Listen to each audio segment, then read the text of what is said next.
எல்லோருக்கும் வணக்கம். தயவுசெய்து நம்ம சேனல் கொஞ்சம் சப்ஸ்கிரைப் பண்ணிட்டு பாருங்கள் நண்பர்களே. அப்போ தான் எனக்கு டெய்லி வீடியோ போடுறது கொஞ்சம் ஆர்வமாக இருக்கும். இன்று ஒரு மிகவும் சுவாரஸ்யமான உணர்ச்சி மிகுந்த கதையை உங்களுடன் பகிர்ந்து கொள்ள விரும்புகிறேன். விக்ரம் கல்லூரியில் படித்து கொண்டிருந்த காலத்தில் ஒரு வீட்டில் வாடகையில் தங்கியிருந்தான். அந்த வீட்டில் கீழ்த்தளத்தில் ஒரு குடும்பம், முதல் தளத்தில் மற்றொரு குடும்பமும், மொட்டை மாடியில் விக்ரம் தனியாகவும் தங்கிட்டு இருந்தான், அட்டாச் பாத்ரூமுடன். முதல் தளத்தில் வசித்த பானு என்ற பெயரை மாட்டி நான் அனுஷ்கான்னு சொல்கிறேன், கொஞ்சம் சீக்ரெட் வச்சிங்க நீங்களே. அனுஷா சற்று கரிய நிறமாக இருந்தாலும் அழகாகவும் கவர்ச்சியாகவும் இருப்பாள். அனுஷா வயது 32 வச்சுக்கோங்களேன். சிறிய குழந்தை இருந்தது.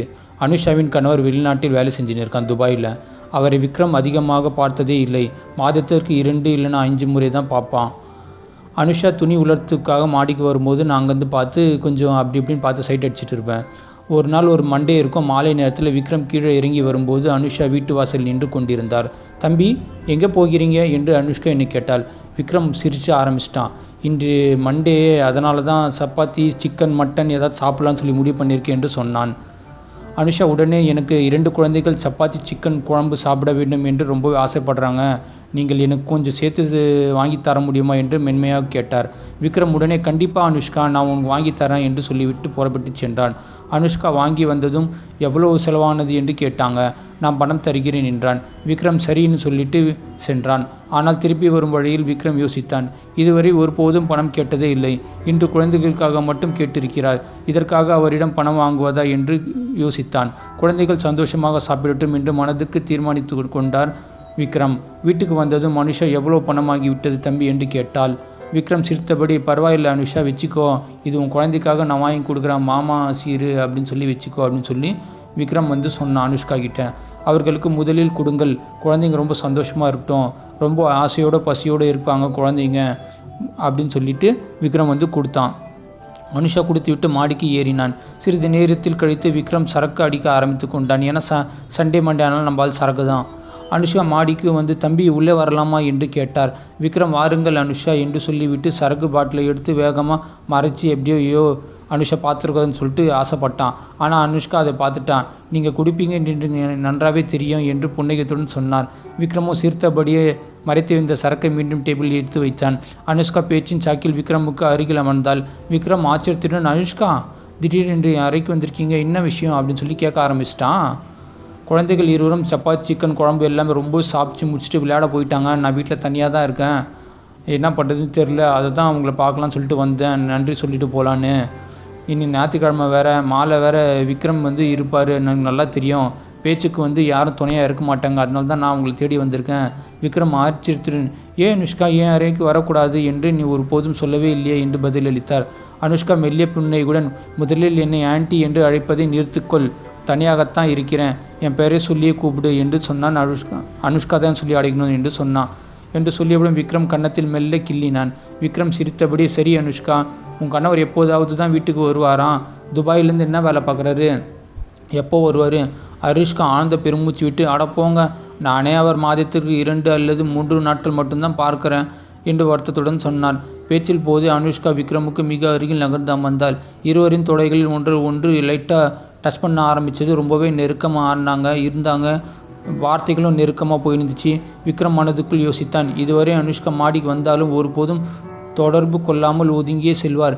ஏன் இன்று மட்டும் இவ்வளோ க்ளோஸாகவும் டச்சிங்காகவும் இருக்குது என்று யோசிக்க ஆரம்பித்து விட்டான். ஆனால் இன்று மாலை அனுஷ்கா தானாகவே இவ்வளோ நெருக்கமாக அமர்ந்திருக்கிறாள். விக்ரத்துக்கு ஆச்சரியம் ஏற்பட்டது. ஏதோ ஒரு மனநிலை இருக்கிறார் போல அனுஷ்கா என்று விக்ரம் எண்ணினார். விக்ரம் சரக்கு ஊற்றி கொண்டிருக்கும் போது சரக்கு நல்லா அடித்து தூங்கிட்டு பிளான் பண்ணான். அனுஷ்கா தொடையில் மீது தன் கையை மெல்ல வைத்து பார்க்கலாம் என்று நினைத்தாள். அப்படியே சரக்கு குடித்து கொண்டே கை வைத்தான் போல் அனுஷ்காவின் தொட்டான். அனுஷ்கா அதற்கு எந்த எதிர்ப்பும் காட்டவே இல்லை. ஓகே. அந்த நொடியில் அனுஷ்காவுக்கு விக்ரம் மீது ஆசை ஏற்பட்டது. விக்ரம் தெளிவாக புரிந்து கொண்டார். விக்ரம் மேலும் தொடர்ந்து, அனுஷ்கா, உங்கள் கணவர் மாதத்திற்கு 2 இல்லை 5 முறை தான் மட்டும் வீட்டுக்கு வருவாரா அப்படின்னு கேட்டார். இருவரும் சந்தோஷமாக இருப்பீங்களா அப்போது உங்கள் ஹஸ்பண்ட் அப்படின்னு கேட்டதுக்கு அனுஷ்கா வருத்தமாக, அவர் வீட்டுக்கு வந்தாலும் சரியாக 12 மணிக்கெல்லாம் வெளியே வைன் சரக்கு அடிக்க போயிடுவார், நான் மட்டும் தனியாக தான் இருப்பேன். அங்கேருந்து சரக்கு வாங்கிட்டு இரவு வரைக்கும் நல்லா குடிப்பார், நான் ரொம்ப கஷ்டப்பட்டிருக்கேன், சந்தோஷமாக இருந்ததே இல்லை என் ஹஸ்பண்ட் கூட. விக்ரம், இப்போது குடிப்பதில் என்ன தவறு இருக்கிறது? இரவில் குழந்தைகள் தூங்கிய பிறகு நீங்களும் உங்கள் கணவரும் இனிமையாக சந்தோஷமாக இருக்கலாமே என்று கூறினான் விக்ரம்.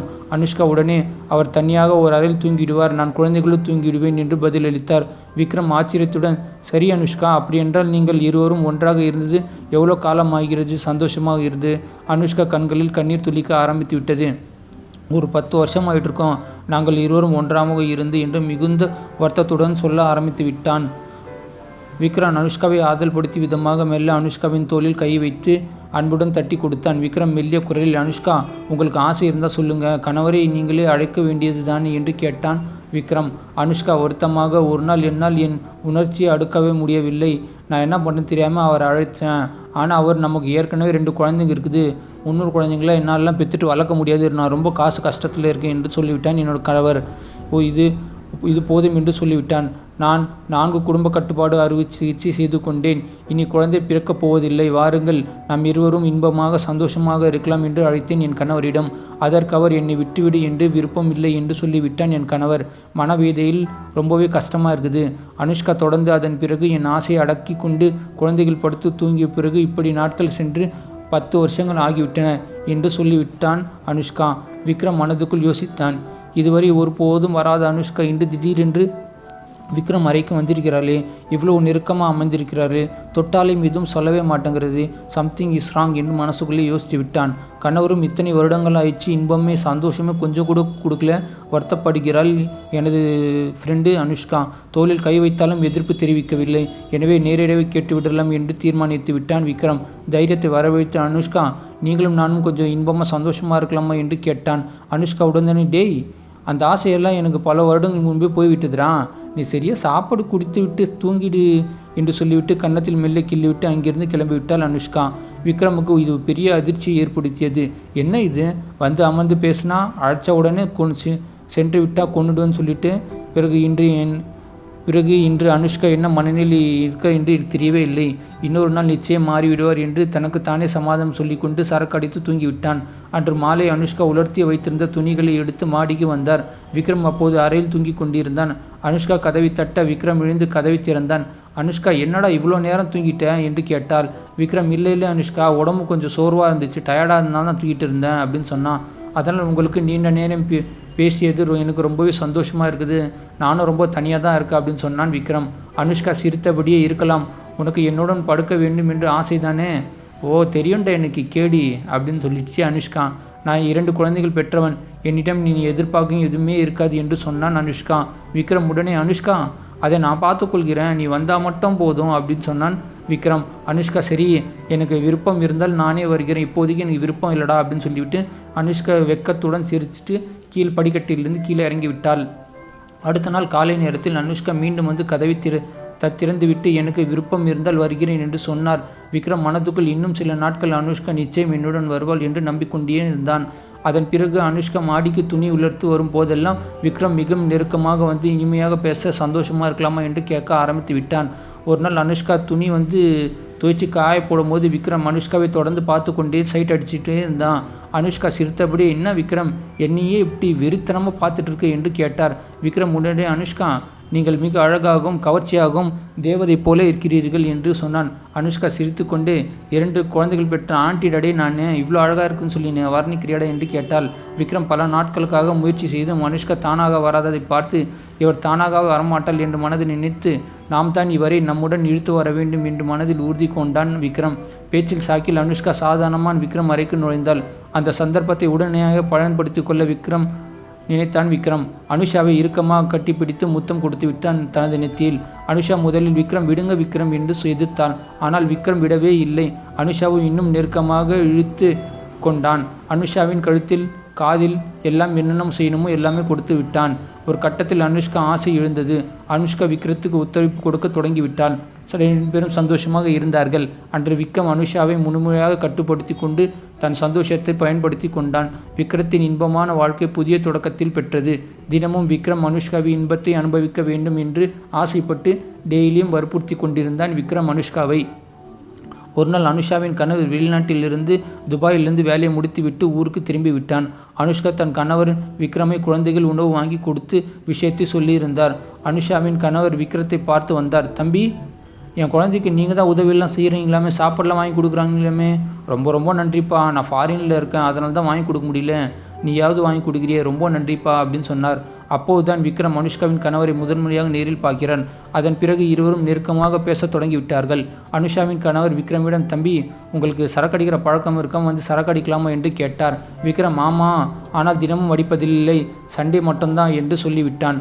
அனுஷாவின் கணவர் சந்தோஷமாக, அப்படியா, எனக்கு சரக்கடிக்கும் போது கொஞ்சம் கூப்பிடுப்பா, நான் டெய்லி அடிப்பேன், ஞாயிற்றுக்கிழமை தானே, நிச்சயமாக குடிப்பேன், நம்ம 2 பேர் ஜாலியாக என்ஜாய் பண்ணலாம்ப்பா அப்படின்னு சொன்னார் அனுஷாவின் கணவர். விக்ரம் சரி என்று சொல்லிவிட்டு இருவரும் சேர்ந்து வைன் ஷாப்புக்கு போனாங்க. அனுஷாவின் கணவன் தன் விருப்பமான பிராண்டு விஸ்கி வாங்கிட்டான். விக்ரம் தன் விருப்பமான பிராண்டு வாங்கிட்டான், கிங்ஃபிஷரு. பிறகு இருவரும் ஏராளமான ஸ்நாக்ஸு, சிக்கனு, பிரியாணி எல்லாமே வாங்கி கொண்டு வந்தனர். விக்ரமும் அனுஷ்காவின் கணவரும் சேர்ந்து சரக்கு அடிக்க ஆரம்பித்து விட்டனர். அப்போது துணி உலர்ந்ததை வரும் அனுஷ்கா இருவரையும் பார்த்து, இருவரும் ஒன்றாக சேர்ந்து குடித்து விடுகிறார்கள் என்று எனக்கு நன்றாகவே இருக்கிறது என்று சொல்லிவிட்டு துணிகளை எடுத்து காய வைத்து விட்டு சென்றார். இருவரும் நன்றாக குடிக்கிறார்கள். அனுஷ்காவின் கணவரும் போதையில் அதிகமானது. தம்பி, நான் என் வீட்டுக்கு போகிறேன்ப்பா என்று சொல்லிவிட்டு கீழே சென்று விட்டான். விக்ரத்துக்கு போதை ரொம்பவே அதிகமாயிடுச்சு. நான் வீட்டிலேயே படுத்து தூங்கிக்கிறேன். வழக்கமான விக்ரமும் அனுஷ்காவும் தினமும் சந்தோஷமாக இருக்கும் நேரத்தை செலவழிப்பார்கள். ஆனால் அன்று அனுஷ்காவின் கணவர் ராகவன் வந்திருந்தால் இருவரும் சந்தோஷமாகவே இருக்கவே முடியவில்லை, காதல் செய்யவே முடியவில்லை. திடீரென்று காலை 6 மணிக்கு விக்ரம் அறை கதவை தட்டு சத்தம் கேட்டது. என்ன இது, யாரோ 6 மணிக்கே வந்து கதவு தட்டிட்டு இருக்காங்களே என்று நினைத்தான். விக்ரம் எழுந்தான். கதவை திறந்து பார்த்தால் அனுஷா நின்று கொண்டிருந்தாள். விக்ரம் ஆச்சரியத்துன்னு, என்ன அனுஷா, இப்படி காலங்காத்தாலே வந்து நிற்கிறிய அப்படின்னு சொல்லி கேட்டான் விக்ரம். அனுஷா மெல்லிய குரலில், தினமும் நம்ம 2 பேரும் காதல் பண்ணிகிட்டே இருப்போம், ஆனால் என் கணவன் வந்ததுனால இன்னைக்கு வந்து நான் வந்து காதலே பண்ணல, அதனால் 20 முழுவதும் எனக்கு தூக்கமே வரலடா அப்படின்னு சொல்லி கேட்டால் அனுஷ்கா. அதான் இப்போதும் காலங்காத்தால் வந்திருக்கேன்டா அப்படின்னு சொன்னான் அனுஷ்கா. உங்கள் அறைக்கு வந்திருக்கீர்கள், வீட்டில் உன் கணவர் ராகவன் இருக்கிறாரே என்று கேட்டான் விக்ரம். அனுஷா, பரவாயில்லடா, நான் வெளியே வரும்போதெல்லாம் வீட்டுக்கு கதவை வெளியிலிருந்து பூட்டி விட்டு தான் வந்திருக்கேன், எனவே எந்த பிரச்சனையும் இல்லடா என்று சொல்லிவிட்டு காலையிலேயே விக்ரம் அறைக்கு நுழைந்து விட்டால் அவனது கள்ளக்காதலி அனுஷா. சந்தோஷமாக நம்ம காதல் பண்ணலாண்டா அப்படின்னு சொல்லிட்டு காலையிலே பண்ண ஆரம்பிச்சிட்டாங்க. அதன் பிறகு இருவரும் ஒரு நாள் கூட விடாமல் தினமும் காதல் பண்ணிகிட்டே இருந்தாங்க. ராகவன் ஊருக்குள் வந்தாலும் கூட அனுஷ்கா காலையிலே வீட்டுக்கு கதவை பூட்டி விட்டு மாட்டிக்கு விக்ரம் அறைக்கு சென்று காதல் பண்ணுவாங்க. இப்படியே இருவரின் தகாத உறவு தொடர்ந்து கொண்டே இருந்தது. ஒரு நாள் மீண்டும் ராகவன் வீட்டுக்கு வந்திருந்தான். வழக்கம் போல் அனுஷா வீட்டு கதவை உள்ளே தாப்பால் போட்டிக்கிட்டு மாடியில் விக்ரம் அறைக்கு சென்று விட்டாள். இருவரும் சந்தோஷமாக ஈடுபட்டிருந்தார்கள். அந்த நேரத்தில் பக்கத்து வீட்டு வழக்கமாக பால் கொண்டு வரும் பால்காரர் ராஜேஷ். ஆனால் அன்று அவனுக்கு இன்று வேலை இருந்தது. அந்த வேலையை மற்றொரு ஆளிடம் ஒப்படைத்து விட்டு சென்றான். அந்த புதிய பால்காரர் தெரியாமல் அனுஷ்காவின் வீட்டுக்கு வந்து கதவை திறந்து விட்டான். காலிங் பெல் சத்தம் கேட்டதும் ராகவன் எழுந்தான். ராகவன் கதவை திறக்க முடியவே இல்லை. என்ன இது, வெளியே பூட்டியிருக்குது என்று கேட்டான். பால்காரன் ராஜேஷ் வெளியே பூட்டியிருக்கிறது என்று சொன்னான். ராகவன் கதை திறந்ததும் என்ன விஷயம் என்று கேட்டான். பால்காரன் பால் கொண்டு வந்திருக்கிறேன் அப்படின்னு என்று சொன்னான். ராகவன், எங்கள் வீட்டில் பால் வாங்குவதில்லையே, நீங்கள் தவறான வீட்டுக்கு வந்திருக்கிறீர்கள் என்று சொன்னான். பக்கத்து வீட்டில் தான் பால் வாங்குறாங்க என்று சொல்லிவிட்டான். பால்காரன் உடனே, அப்படியா, மன்னிச்சிருங்க அண்ணா அப்படின்னு சொல்லிட்டு, தெரியாமல் உங்கள் வீட்டை நான் தட்டிட்டேன், காலையிலேயே உங்களை எழுப்பிட்டேன், ரொம்ப சாரிண்ணா அப்படின்னு சொல்லிவிட்டு ராஜேஷ் பால்காரன் வந்து பக்கத்து வீட்டுக்கு பால் கொடுத்து விட்டு சென்று விட்டான். அப்போதுதான் ராகவனுக்கு சந்தேகம் இருந்தது. நம்ம வீட்டில் யாரா வெள்ளி தாப்பல் போட்டிருக்காங்க அப்படின்னு. காலையிலே இப்படியே வெள்ளி தாப்பல் போட்டுட்டு என் மனைவி எங்கேயோ போயிட்டுருக்காளே, அனுஷ்கா எங்கேயோ போயிருக்க என்று நினைத்தான் அவரோட ஹஸ்பண்ட் ராகவன். அதை பார்த்தது சாலையை யாருமே இல்லை, ஆள் நடமாட்டமே இல்லாத சாலையில் அமைதியான காலை நேரம். எங்கே போயிருப்பான் என் பொண்டாட்டி அனுஷா, ஒருவேளை மாடிக்கு சென்றிருப்பாளோ என்று சந்தேகத்துடன் ராகவன் மாடியில் ஏறி சென்றான். அங்கே விக்ரமும் அனுஷாவும் தனிமையில் ரொம்பவே காதல் பண்ணிகிட்டே இருந்தாங்க. அது வந்து கணவன் வந்து நேரடியாகவே பார்த்துட்டான். அந்த காட்சி ராகவனுக்கு ரொம்பவே அதிர்ச்சியை ஏற்படுத்தியது. விக்ரம் என்ன பண்ணுறதுன்னே தெரியல. விக்ரமும் அனுஷ்காவும் ராகவன் மாடிக்கு வருவார் என்று சிறிதும் எதிர்பார்க்கவே இல்லை. அனுஷா எப்போதும் வீட்டு கதவை உள்ளே தான் தாப்பால் போட்டுட்டு தான் போவான், மாடிக்கு வருவான். ஆனால் அந்த தைரியத்தில் தான் ராகவன் ஊருக்குள் வந்தாலும் இருவரும் தினமும் காலையிலே வந்து ரொம்பவே சந்தோஷமாக இருப்பாங்க. ஆனால் அன்று ராகவன் எப்படி வந்தார் என்று இருவருக்கும் ரொம்பவே ஷாக்காகி அப்படி நின்ட்டாங்க. இருவரும் இந்த நிலையை பார்த்து ராகவன் அவர்களுக்கு தகாத உறவு இருப்பது நன்றாகவே தெரிந்து விட்டது. ஏன்னா 2 பேரும் அந்த டைமில் கூட காதல் பண்ணிட்டு தான் இருந்தாங்க. கோபம் தலைக்கேறிய ராகவன் இருவரையும் கடுமையாக திட்டி தொடங்க ஆரம்பித்து விட்டான். அதோடு நிற்காமல் அனுஷ்காவை அடுத்து கீழே இழுத்து சென்று விட்டான். அன்று அனுஷ்காவுக்கும் ராகவனுக்கும் பயங்கரமான சண்டை வெடித்தது வீட்டுக்குள்ளேயே. நான் வெளியூர் இருந்தபோது நீயும் இந்த பையனும் தினமும் இப்படிதான் சந்தோஷமாக இருந்தீங்களா என்று துரோகம் செய்விக்கிறியா? உனக்கு எப்படி மனம் வந்தது என்று ராகவன் கோபத்துடன் கத்த ஆரம்பித்து விட்டான். அன்று முழுவதும் அனுஷ்காவும் ராகவனும் கடுமையாக வாக்குவாதம் நீடித்தது. ஒரு கட்டத்தில் ராகவன் இனி இந்த வீட்டில் நான் இருக்கவே கூடாது, உடனடியாக இந்த வீட்டை காலி செய்ய வேண்டும் என்று முடிவு செய்து விட்டான். அதன் பிறகு ராகவன் வெளிநாட்டு வேலைக்கு கூட செல்லாமல் அருகில் வேறு ஒரு வீட்டை வாடகை தேடி தொடங்க விட்டான். சில நாட்கள் ராகவன் அனுஷாவும் பழைய வீட்டிலிருந்து சற்று தள்ளி இருந்த புதிய வீட்டுக்கு சென்று விட்டார்கள். அனுஷாவும் 2 குழந்தையும் அங்கு மாற்றி வைத்து விட்டார்கள். பிறகு ராகவன் பக்கத்தில் இருந்த ஒரு சின்ன மளிகை கடைக்கு வேலைக்கு சென்று விட்டான். இப்போது அனுஷ்காவும் விக்ரமும் பிரிந்து விட்டார்கள். செல்லும் முன் அனுஷ்காவை கடுமையாக எச்சரித்தார். இந்த தகாத உறவு நீ தொடர்ந்தால் அடுத்த முறை நான் வரும்போது உன்னை முடித்து விடுவேன் என்று மிரட்டிவிட்டு சென்று விட்டான் அவனோட கணவன் ராகவன். ஆனாலும் அனுஷாவால் தன் உணர்ச்சிகளை கட்டுப்படுத்தவே முடியவில்லை. ஏன்னா அவ்வளோ காதல் விக்ரம் மேலே. புதிய வீட்டுக்கு மாறிய பிறகும் அனுஷ்கா விக்ரமுக்கு பேசவும் பழகவும் தொடங்கிவிட்டாள். மீண்டும் விக்ரத்தை புதிய வீட்டுக்கு அழைத்து நல்ல சந்தோஷமாக இருக்கலாம்னு சொல்லி முடித்துவிட்டு காதல் பண்ண தொடங்கி விட்டார்கள். மீண்டும் பழைய வீட்டில் இருந்தபோது அனுஷ்கா விக்ரம் அறைக்கு வருவாள். இப்போது புதிய வீட்டுக்கு மாறியதும் விக்ரம் அனுஷாவின் புதிய வீட்டுக்கு வர ஆரம்பித்து விட்டான். இருவரும் அடிக்கடி நேரில் சந்தித்தாலும் பழைய வீட்டில் இருந்த போதெல்லாம் ஃபோனில் அதிகம் பேசியதில்லை. ஆனால் இப்போது புதிய வீட்டுக்கு மாறியதும் இன்ப நேரத்தை தவிர மற்ற நேரங்களில் இருவரும் ஃபோனில் நீண்ட நேரம் பேச தொடங்கிவிட்டார்கள். நாட்கள் செல்ல செல்ல இருவரின் காதல் ரொம்பவே அதிகமாகிக் கொண்டே செல்கிறது. தகாத உறவு மீண்டும் முழு வீச்சில் தொடங்கிவிட்டார்கள் 2 பேருக்கு நடுவில். ஆனால் இந்த முறை ராகவன் அவர்களின் தகாத உறவை பற்றி எதுவும் தெரியவே இல்லை. ராகவன் அனுஷ்காவின் புதிய வீட்டுக்கு மாற்றிய பிறகு தன் மனைவி முழுமையாக திருந்து விட்டார் என்று இனி நல்ல வாழ்க்கை நல்ல காலம் பிறக்கும் என்று நம்பிக்கையுடன் இருந்தான். ஆனால் உண்மையில் விக்ரமும் அனுஷ்காவும் இடையிலான அந்த கள்ள உறவு நீடித்து கொண்டே இருந்தது. நாட்கள் செல்ல செல்ல விக்ரம் ஃபோன் செய்தாலும் அனுஷ்கா சரியாக எடுப்பதில்லை. விக்ரம் அடித்த செய்தி தெரிந்த பிறகும் அனுஷ்கா திரும்ப அழைப்பதே இல்லை. சில சமயங்கள் விக்ரம் அழைத்தால் பிஸி என்று தான் வரும். என்ன செய்வதென்று தெரியவே இல்லை விக்ரமிற்கு. ஒரு நாள் விக்ரம் ரகசியமாக அனுஷ்காவை கண்காணிக்க தொடங்கிவிட்டான். அப்போதுதான் விக்ரத்துக்கு இன்னொரு பெரிய அதிர்ச்சி காத்து இருந்தது. புதிய வீட்டுக்கு மாறிய பிறகு அனுஷ்கா மற்றொரு இளைஞருடன் கள்ள தொடர்பில் ஏற்படுத்தி கொண்டு விட்டால் நமது பழைய காதலி அனுஷ்கா என்று நினைத்தான் விக்ரம். அந்த இளைஞன் அனுஷ்கா நெருக்கமாக பேசி அவரை வீட்டுக்கு அழைத்து இன்ப காதல் நேரங்களை அனுபவித்திருக்கிறார் அனுஷ்கா. என்னை ஏமாற்றி விட்டார் என்று நினைத்து விட்டான் விக்ரம். இந்த விஷயம் விக்ரமுக்கு தெரிய வந்தவுடன் அனுஷ்காவுடன் கடுமையாக சண்டையிட தொடங்கிவிட்டான். ஏன்டி புருஷன் சரியில்லைன்னு தானே ஏன் கூட வந்த, இப்போ நான் சரியில்லைன்னு சொல்லிட்டு இன்னொரு பையன் கூட போறியன்னு சொல்லிட்டு விக்ரமும் அனுஷ்காவுக்கும் சண்டை நீண்டது. அனுஷ்கா அப்போது எனக்கு உடல் தேவை அதிகமாக இருந்தது, நீங்களும் தேவை அவரும் தேவை, எத்தனை பேர் வந்தாலும் நான் சமாளிச்சுக்கிறேன், எனக்கு காதல் இல்லாமல் என்னால் இருக்க முடியல. முன்பு பழைய வீட்டில் இருந்தபோது தினமும் நான் உங்க கூட சந்தோஷமாக இருப்பேன். ஆனால் இப்போது புதிய வீட்டுக்கு வந்த பிறகு உங்களை என்னால் தினமும் வச்சு சந்தோஷமாக காதல் பண்ணவே முடியல. நீங்கள் தினமும் எங்கள் வீட்டுக்கு வந்து சென்றாலும் பலருக்கு சந்தேகம் வரும். அதனால் தான் ஒரு நாள் நீங்கள் ஒரு நாள் அவர் என்று இருவரையும் நான் பயன்படுத்திக் கொள்கிறேன் என்று சொல்லிவிட்டிருக்காள் அனுஷ்கா. இதை கேட்ட விக்ரத்துக்கு ஆத்திரம் தலைக்கேறியது. அனுஷாவை மற்றொருவருக்கு பகிர்ந்து கொள்ள விக்ரத்துக்கு மனம் வரவே இல்லை. நீ என்னுடன் மட்டும்தான் அந்த காதலில் இருக்க வேண்டும் என்று வேறு யாருடன் தொடர்பு வைக்கக்கூடாது என்று விக்ரம் கண்டிக்க ஆரம்பித்து விட்டான். ஆனால் இது அனுஷ்காவுக்கு பெரும் கோபத்தை ஏற்படுத்தியது. அதன் பிறகு விக்ரத்துக்கு அனுஷாவுக்கும் அடிக்கடி பிரச்சனை எழ தொடங்கிவிட்டார்கள். நாட்கள் செல்ல செல்ல இந்த பிரச்சனை ரொம்பவே அதிகமாகிக் கொண்டே இருந்தது. விக்ரம் அடிக்கடி அனுஷ்காவுக்கு இந்த விஷயத்தை வைத்து சண்டை கொண்டே இருந்தால் தினமும். ஒரு நாள் விக்ரம் அழைத்த போது அனுஷ்கா போனை எடுக்கவே இல்லை. சிறிது நேரம் கழித்து அனுஷ்கா எடுத்த போது விக்ரம் கடுமையான சண்டைகள் போட ஆரம்பித்து விட்டான். கோபத்தின் உச்சிக்கே சென்று அனுஷ்கா உடனடியாக விக்ரம் வீட்டுக்கு வந்தார்.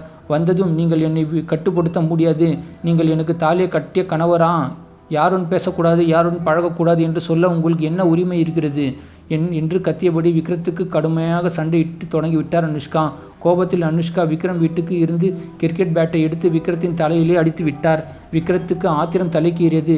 வீட்டில் இருந்த காய்கறி வெட்டும் கத்தி எடுத்து கோபத்தில் அனுஷ்காவை பலமுறை ஏதோ பண்ணிட்டான். அனுஷாவை கொலையே பண்ணிட்டான் கடைசியில், படுபாவி.